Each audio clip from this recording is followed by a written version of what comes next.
The morning at Chicago O'Hare International Airport began the way most winter mornings began at the first-class gate, with a polished silence that money had been buying for decades. Thin snow drifted across the runway beyond the tall windows. The white light bounced off the marble floor in soft, even waves. Travelers in cashmere coats stood in a quiet line. Adelaide Monroe, 76, stepped into it, almost unnoticed. Charcoal coat, worn smooth at the cuffs, scuffed leather suitcase rolling behind her. Behind the counter, Marlene Tate watched her. At the back of the line, a broad-shouldered black man in a gray flannel shirt stood very still. Marlene Tate was 31 years old. She had been working the premium boarding desk at North Star Airways for almost 6 years. Her blonde hair was pulled back in a low, tight knot. Her navy uniform was pressed sharp at every seam. She had been trained to read passengers in a single glance, and her glance at Adelaide took less than 2 seconds. She saw the worn charcoal coat. She saw the scuffed suitcase. She saw the soft leather shoes with the toes gone pale from years of walking. She saw the absence of every signal she had been taught to recognize as wealth. The verdict was already written before Adelaide had crossed the velvet rope. She stepped out from behind the counter and planted herself directly in the old woman's path. Her smile was the one she used for these moments. Polite at the edges and cold in the middle. Her voice was loud enough to carry to the front of the line. "Ma'am," she said, "this area is reserved for first-class passengers. I'm afraid you may be in the wrong line." Adelaide stopped. She did not look surprised. She looked tired in the patient way that very old women look tired when they have learned, over many decades, that being misjudged is the small daily weather of being alive. She reached into the inner pocket of her coat and drew out the boarding pass. Her fingers trembled very slightly. She held it up between them. "I am not in the wrong line," she said softly. "This is my ticket. This is my seat." Marlene did not glance at the screen behind her to verify it. She did not scan the barcode. She took the ticket between 2 fingers, the way a person handles something they have already decided is suspect, and held it up to the light as though she were reading a forged document. The line behind Adelaide began, quietly, to take notice. A woman in a camel coat tightened her grip on her handbag. A young man in a navy blazer leaned toward his girlfriend and whispered something that made her smile. At the back of the line, Archie Whitman watched the entire exchange in silence. He was 35 years old. He was an aircraft maintenance technician for North Star Airways at this very airport. He had been working the night shift in Hangar 4 for almost 10 years. And he could close his eyes and tell which engine was running by the sound of it alone. He was wearing the gray flannel shirt because he had taken 3 days of personal leave to fly to Boston for the funeral of the older mechanic who had trained him as a teenager. He was flying first class for the first time in his life because the older mechanic's widow had insisted on covering the upgrade as a thank you. He had almost refused the gift. He had almost worn his good jacket. In the end, he had worn the flannel because the older mechanic had always worn flannel. He recognized Marlene. She had walked past Hangar 4 many times on her way to the employee lot. He had nodded at her every single time. She had never, in 3 years, nodded back. He had stopped noticing it the way you stopped noticing the cold. Now he watched her hold the old woman's ticket between 2 fingers, and he understood with a kind of quiet sickness exactly what was about to happen because he had seen this same small play performed 100 different times in 100 different counters in 100 different parts of this country, and the ending was always the same. Marlene turned the boarding pass over in her hand as though looking for a watermark. "And where did you purchase this, ma'am?" she asked. Her voice was very polite. "Was it bought on your behalf? Are you certain you have not taken someone else's ticket by mistake?" Adelaide opened the small leather wallet inside her coat and offered her driver's license without looking up. Her voice, when it came, was so soft that the people closest to her had to lean in to hear it. "My name is Adelaide Monroe," she said. "I purchased the ticket myself. I am flying to New York on a personal trip." She paused, and her eyes flickered down to the suitcase by her side, as though drawing a small breath from it. "Today is a special day. It is the 50th anniversary of my wedding. My husband promised me many years ago That he would take me to New York in a first-class seat. He promised we would walk through Central Park while the snow was falling. He passed away before he could keep that promise. I am making the trip myself, with the suitcase we shared on every journey of our lives together. In another life, in another moment, that story would have stopped a woman like Marlene mid-breath, but Marlene only tilted her head, the way someone tilts their head when a story is a small inconvenience to be processed and set aside. She gave Adelaide a slow, performative smile that made sure the rest of the line was watching. "Ma'am," she said, loud enough to carry, "I am very sorry for your loss. But a sad story does not prove that you belong in the first-class cabin." It landed the way a slap lands. Adelaide flinched once, almost imperceptibly. A woman near the velvet rope laughed and then quickly covered her mouth as though she had not meant to. A businessman in a cashmere scarf made a small, approving sound. Marlene felt the attention bend toward her, and she mistook it, the way people in uniforms often do, for approval. What she did not see was Adelaide's reaction. The old woman did not argue. She did not raise her voice. She drew the suitcase a little closer to her hip and rested her hand on the worn handle, the way a person rests their hand on the shoulder of someone they love. Her thumb moved once across the leather, very softly.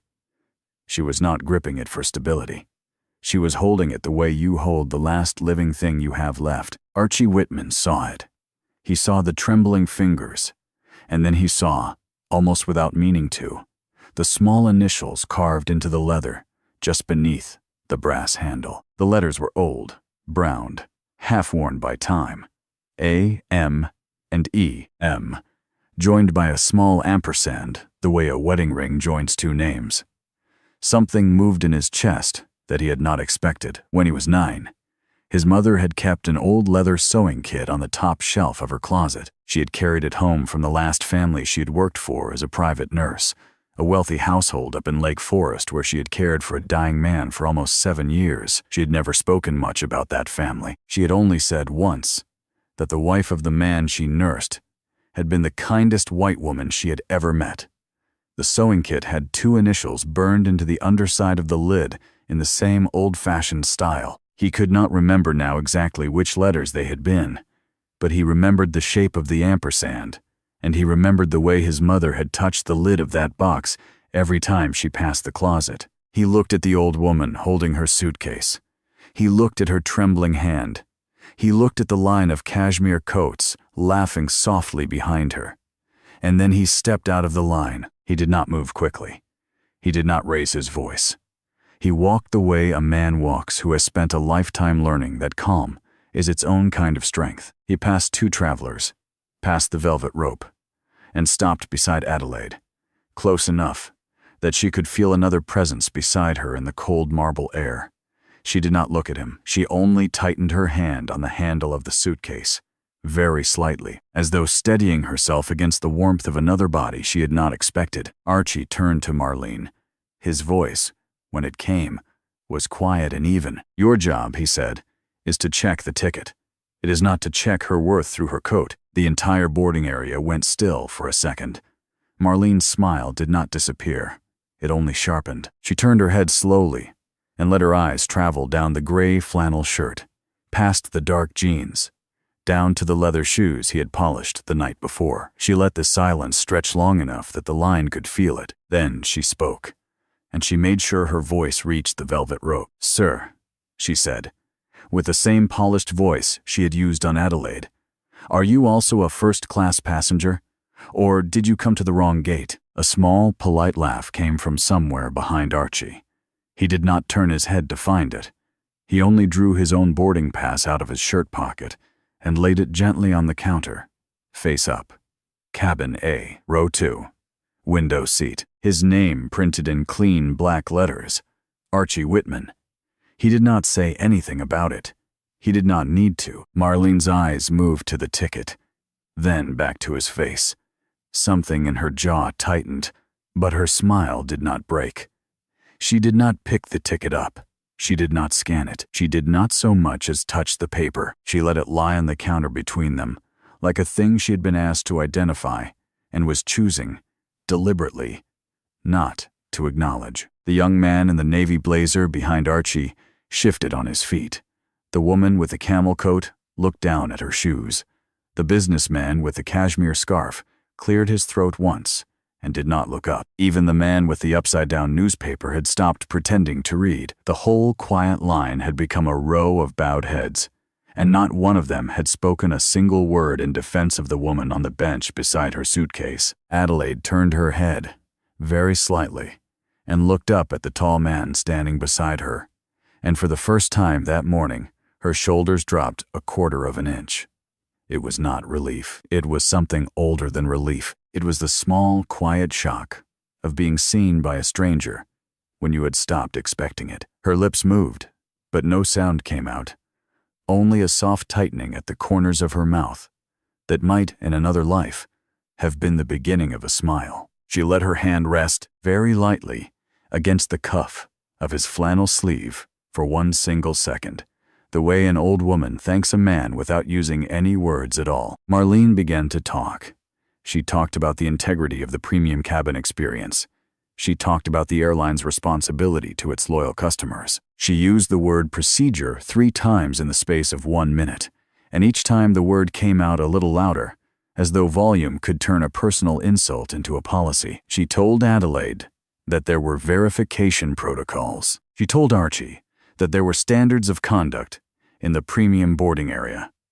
She built a small, careful wall of polished words around herself, and she stood inside it the way a child stands inside a fort. Archie listened to her until she stopped. He did not interrupt. He did not raise his voice. When she finally paused for breath, he answered her in the same quiet tone he had used before. "You are not protecting any passenger," he said. "You are protecting your own pride." Several travelers in the line looked down at their shoes. The young man with the phone lowered it slowly. The businessman with the upside-down newspaper finally turned it right side up, but did not pretend to read it anymore. Marlene's mouth opened and closed once. Her cheeks had begun to flush. Adelaide turned her head slightly toward Archie. Her voice was almost too soft to hear. "Young man," she said, "you do not have to do this for me." Archie looked down at her. Up close, he could see the fine network of lines around her eyes, the careful pearl in each ear, the small gold band on her left hand that had thinned with 60 years of wearing. He could see the way her shoulders curved slightly forward, as though she were used to making herself small for other people's comfort. He thought, for one strange and steady second, about his daughter. Naomi was 7 years old. She was at home in his father's small house on the south side, where she stayed when Archie worked the night shift. She had her mother's eyes and her father's stubborn jaw. She had recently begun asking him questions at bedtime that he did not always know how to answer. She had asked him, 2 weeks ago, why a woman at the grocery store had watched her so closely while she chose an apple. She had asked him, last week, why the new boy at school had told her his mother said her hair looked like a problem. He had stayed up late that night, sitting on the edge of her bed long after she had fallen asleep, trying to think of an answer he could live with. He had not been able to find one. He looked at Adelaide. He answered her, and the answer was not really for her at all. "Ma'am," he said, "I am not doing this because you are rich or poor. I am doing this because one day my little girl may be the one standing alone, and I hope that when that day comes, someone will speak a fair word for her. So I am going to be the kind of man who speaks the fair word now." Adelaide closed her eyes for a moment. When she opened them again, they were wet. She did not thank him. She only nodded, very slowly. The way a person nods when a debt they did not know they were carrying has just been lifted from their shoulders. Her fingers found the worn handle of the suitcase again, and this time her thumb did not move in a small frightened circle. It rested there, still, the way a hand rests on a doorframe when a long walk is finally over. Marlene heard him. She had been waiting for an opening, and what she heard instead was a sentence that did not give her one. So she did what people do when they have lost the high ground and refuse to step down from it. She reached for the lowest path that was still open to her. She looked Archie up and down one more time. She made sure the line was watching, and then she said it. "Sir," she said, "I don't know how someone like you got a first-class ticket this morning, but this isn't a stage. Maybe you should go back to the seats in the rear of the aircraft where you belong. and let me do my job." The words landed on the marble like a stone. For a long second, no one spoke. A young black woman near the end of the line, who had been quietly listening from behind her boyfriend's shoulder, lifted her head. Her eyes filled. She had heard that sentence before. Her grandmother had heard it. Her mother had heard it. She had heard it herself at 16 in a department store in Atlanta. She had heard it at 22 in a restaurant in Street Louis. She had not expected to hear it again at an airport gate in Chicago on a Tuesday morning in winter. But there it was, the same old sentence, dressed up in a North Star Airways uniform and a polished smile. Archie did not raise his voice. He did not step closer. He only looked at Marlene for a long, steady moment, the way a man looks at a piece of broken equipment when he is trying to decide whether it can be repaired. "Ma'am," he said, "are you sure you're talking about my ticket, or are you talking about my skin?" The boarding area went perfectly still. Marlene swallowed hard. Her mouth opened. She tried to find a word that would walk her back across the line she had just crossed, but the line had closed behind her, and there were no words on the other side. The businessman lowered the newspaper entirely. The woman with a camel coat let go of her handbag. The young black woman at the end of the line pressed her hand against her boyfriend's wrist and did not look away from Archie's face. Adelaide Monroe raised her head. For the first time all morning, she looked directly into Marlene's eyes. Her gaze was not soft. It was not the gaze of an elderly woman being protected. It was the gaze of a woman who had run a company for 40 years and had learned, somewhere along the way, exactly how to look at a person who needed to remember they were being seen. "Young woman," Adelaide said quietly, "I would like you to answer his question." The seconds stretched. The line did not move. Somewhere far down the corridor, the boarding announcement for another flight murmured through a speaker and faded into nothing. Marlene's hand tightened around the edge of the counter. The polished smile she had been wearing since the morning began was gone now. What was left was a face that did not yet know what shape it was supposed to make. The young black woman at the end of the line tightened her grip on her boyfriend's sleeve. The boy in the navy blazer who had laughed earlier had not laughed for a long time. The woman who had clutched her handbag had let it slide down to her elbow and was no longer guarding it from anyone. The cold marble air of the boarding gate had begun to feel very heavy, the way a room feels heavy when someone has finally named the thing the room has been pretending all morning not to see. Marlene did not answer. She did what people do when they are caught and unwilling to admit it. She turned her head away and waved her hand sharply down the corridor. 2 airport security officers in dark uniforms had been standing near the next gate. They turned and began walking toward the first-class boarding area at a measured pace. The older of the two, a heavy-set man in his 50s, reached the counter first. Marlene began speaking before he had fully stopped walking, the way a person speaks who knows that the first version of the story is the one that sticks. She told him there was an irregularity. She told him an elderly passenger had presented a ticket with unclear ownership. She told him the passenger had refused to step aside for verification. She told him an older male passenger had inserted himself into the situation and was now obstructing the boarding process. She did not say the words she had actually used. She did not say poor. She did not say back of the aircraft. She said irregularity. She said verification. She said obstruction. The language did the work that her thoughts had been doing all along. The officer looked at Adelaide. Adelaide had begun to look unwell. Her face had gone the color of old paper. Her hand had risen to the center of her chest. Her breathing had become shallow and uneven. Archie saw it before anyone else did. He moved very quickly, in the careful way a man moves when he has spent years around equipment that can fail in a single second, and put his hand under her elbow to steady her. "Sit down, ma'am," he said gently. "Right here. I have you." He guided her to the small upholstered bench beside the counter. She lowered herself onto it slowly. He kept his hand under her elbow the whole way, and only let go when she had settled. He looked up at the older officer. His voice, when he spoke, was no longer quiet. It was steady, but it carried. "Officer," he said, "all you need to do is scan that ticket. It will take 3 seconds.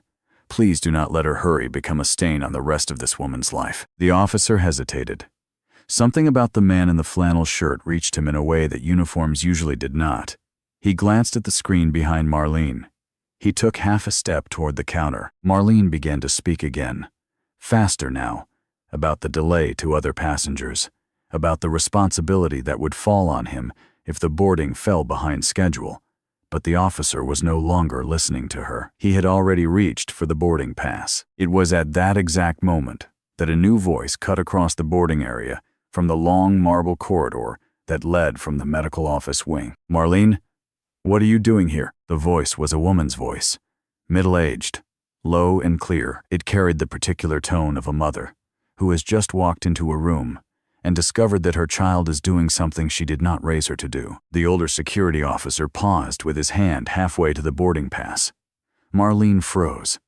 For a single second, all the practiced authority in her voice drained out of her, and what was left underneath was the face of a daughter who had just heard her name spoken in a way she had not been called since she was a child. She turned her head slowly toward the corridor, and the boarding pass she had been holding all morning slipped a quarter of an inch in her fingers before she caught it again. Every head in the boarding area turned. A woman in her mid-50s was walking quickly down the corridor toward the gate.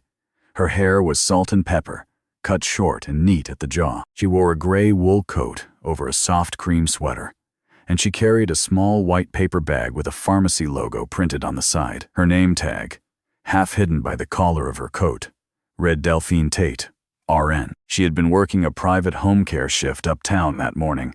She had stopped at the airport medical office on her way home because her own blood pressure prescription had been transferred to the pharmacy there. She had not expected to come anywhere near the first-class boarding area. She had seen the back of her daughter's blonde head from across the corridor, and she had thought, for one warm second, what a nice surprise. And then she had seen the older woman on the bench. She stopped walking. The paper bag slid from her hand and hit the marble with a small, soft sound. The pharmacy bottle inside rolled half an inch and stopped. Delphine Tate did not speak again right away. She crossed the rest of the boarding area in 7 quick steps, and she went past her daughter as though her daughter were not standing there. She knelt down beside the bench. She took the old woman's hand in both of her own. Her voice, when it came, was a whisper that the entire line heard anyway. "Mrs. Monroe," she said. "Mrs. Monroe, are you all right? What are you doing here by yourself? Why didn't you call the car?" Adelaide Monroe opened her eyes. She looked at the salt and pepper hair, at the worried, lined face, at the warm hands holding her own, and she smiled, very faintly. It was the first time she had smiled all morning. "Delphine," she said, "I wanted to go alone. Today is 50 years. Delphine made a small sound in her throat, half a breath and half a sob, and squeezed the old woman's hand. Then she stood up slowly. She did not let go of Adelaide's hand. She turned toward the counter. She turned toward her daughter. The expression that crossed her face was not anger. Anger would have been easier to look at. It was the look of a mother who had just understood, in one single second, that the entire shape of her life had been bent by something she did not see coming. "Marlene," she said. Her voice was very quiet. "Marlene, what did you just do to this woman?" Marlene's face had gone white. She opened her mouth. She closed it. She looked at her mother. She looked at the woman on the bench. She looked at the badge clipped to her own uniform. "Mom," she whispered. "Mom, who is she?" Delphine looked at her for a long moment. "She paid for your college," Delphine said, "every semester. For 4 years.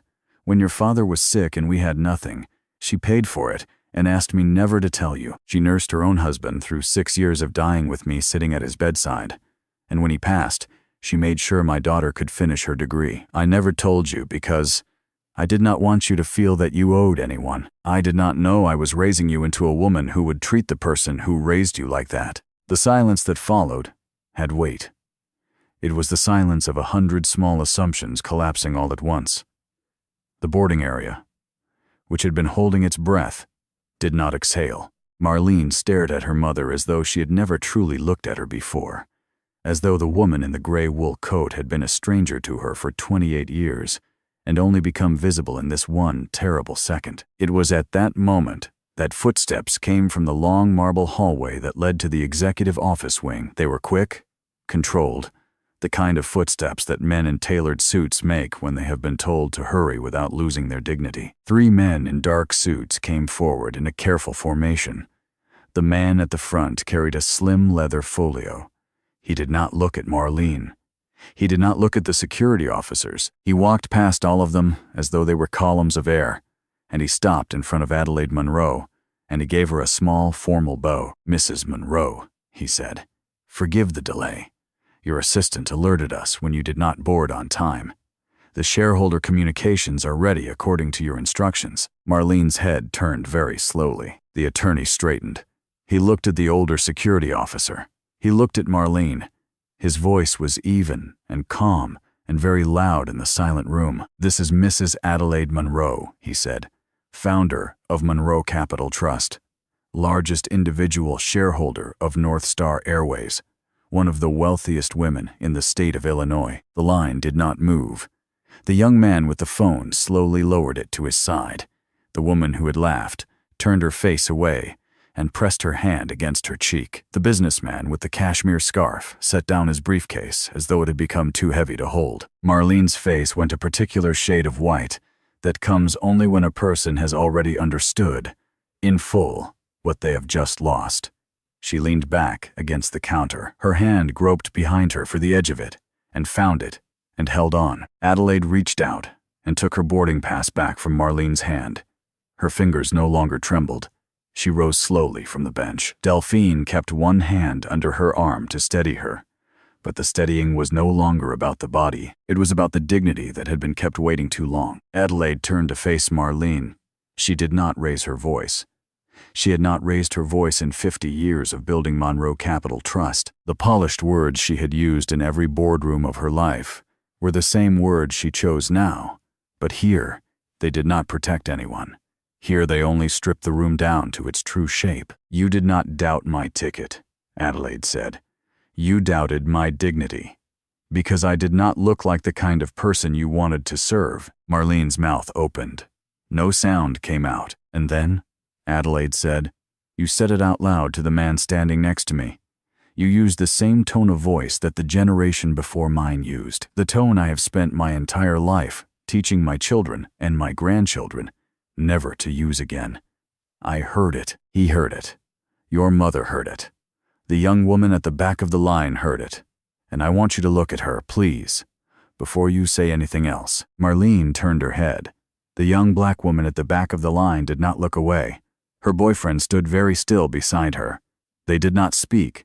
They did not need to. "I do not want an apology this morning," Adelaide said. "I want to know how many people without my name, without my attorney, and without my shares in this airline have stood at this counter and heard that sentence from you. And I want you to know that I am going to find out, because the woman at the back of the line who heard you say it is going to remember it for the rest of her life.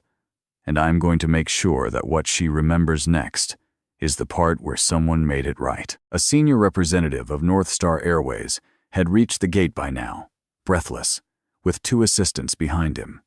He began at once to apologize. He used the words airlines use when they have something to lose. He said the airline would investigate internally. He said Mrs. Monroe would receive every possible courtesy. Adelaide listened to him for a moment, and then quietly cut his sentence in half. "I am not the only person who needed a fair word at this counter this morning," she said. "Stop talking to me about my ticket. Start talking to me about every passenger you have ever let walk away from this gate feeling smaller than they were." Marlene's badge was taken from her chest before the boarding had resumed. The senior representative did not ask her to step aside. He asked her to step away. She lowered herself onto the upholstered bench Adelaide had just left. She did not cry yet. She sat with her hands open in her lap, palms up, the way a child sits when she has been told to wait for a punishment she does not yet understand the size of. Delphine knelt down in front of her daughter. She did not embrace her. She did not scold her. She put both of her hands over her daughter's hands and held them there. "I did not tell you who she was," Delphine said softly, "because I was afraid you would learn to bow. I did not know I was raising you to stand straight in front of poor people and bow in front of rich ones. That is on me too. I should have told you the whole story. I should have told you that the woman who paid for your books wore the same coat every winter for 30 years because her husband gave it to her the year they got engaged. I should have told you that the richest woman I have ever known opened her door to me at 4 in the morning when my husband was dying and made me a pot of coffee with her own hands. I thought I was protecting your pride. I was starving your heart. Marlene began to cry. She did not cry loudly. She cried the way grown women cry when they have just discovered a version of themselves they did not know they had become. She raised her head. She looked at Adelaide, who was watching her quietly from a few feet away. She looked at Archie, who had not moved from his place beside the bench, and the first words she said, when the crying allowed her to speak, were not for the woman with the suitcase. They were for the man in the flannel shirt. "I'm sorry," she said. Her voice broke on the word. "I said that to you. I can't take it back. I will never forget that I said it." Archie looked at her for a long moment. He did not smile. He did not soften. He nodded once, slowly. "I don't need you to apologize to me," he said. "I need you to remember the face of the next person you almost say it to." The boarding resumed. The line moved forward in a quieter way than it had moved before. The businessman put away his newspaper.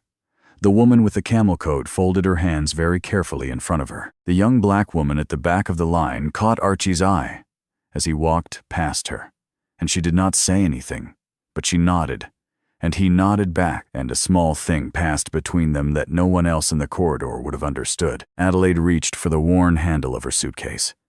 Archie reached for it first, gently, and took it without asking. She did not protest. They walked toward the jet bridge together, the old woman in the charcoal coat and the tall man in the gray flannel shirt. And behind them on the bench, her mother held Marlene's hands and did not let go. Adelaide asked Archie to sit beside her in the first-class cabin. He did. Delphine stayed at the gate with her daughter. The plane pushed back from the jetway on time. When the cabin had settled and the engines had begun their long, steady warm-up, Adelaide turned in her seat and looked at the man beside her. She told him about Edmund. She told him about a small coffee shop near the train station in the first year of their marriage, when they had been so poor that they shared a single cup of coffee between them and argued gently, every morning, about who would take the last sip. She told him that Edmund had once said to her, with his forehead pressed to hers across the table, that one day he was going to take her to New York in a first-class seat. For Edmund, she said, first class had never meant a wider chair. It had meant the day she would be respected. Archie listened with his hands folded in his lap and his eyes on the snow drifting past the small oval window. When she finished, he told her, very softly, about his daughter. Her name was Naomi, he said. She was 7 years old. She lived with him and her grandfather in a small house on the south side. Her mother had passed 3 years ago. He told her about the questions Naomi had begun to ask at bedtime, and the answers he did not always know how to give. Adelaide reached across the armrest and put her hand over his. She did not speak for a long time. In the weeks that followed, North Star Airways announced a complete overhaul of its premium service training. A confidential complaint line was established for passengers who had experienced discriminatory service. The internal investigation found 17 previous complaints that had been quietly closed. Marlene Tate was not prosecuted. She entered the new training program that Adelaide Monroe personally funded the following spring, and 1 year later she became one of the first staff instructors. She told the story of that morning at the beginning of every session. Delphine flew with Adelaide to New York the following winter. The two of them walked through Central Park together while the snow was falling, an old nurse and an old widow, arm in arm. That night, when Archie came home, he sat on the edge of Naomi's bed and told her, in the simplest words he could find, that he had met a very old woman at the airport that morning, who had spent her whole life being underestimated, and that she had taught him something he wanted Naomi to remember. He told her that the richest person in any room is never the one with the most money. The richest person is the one who refuses to let anyone stand alone on the worst morning of their life. Naomi listened, very seriously, the way she listened when she knew something mattered. Then she asked him what the old woman had been carrying. He told her, a suitcase with 2 letters carved under the handle, joined by a small ampersand. Naomi was quiet for a moment. Then she kissed his cheek and went to sleep with her small hand curled around his thumb, the way she had slept every night since she was very small. A first-class ticket can be bought with money, but stepping out of a quiet line for a stranger on a cold morning, with no idea who she is, cannot be bought and cannot be given. That morning at Chicago O'Hare, Archie Whitman did not prove that he deserved his seat. He proved that there are people who, simply by walking into a room, make the room a more honorable place to stand in.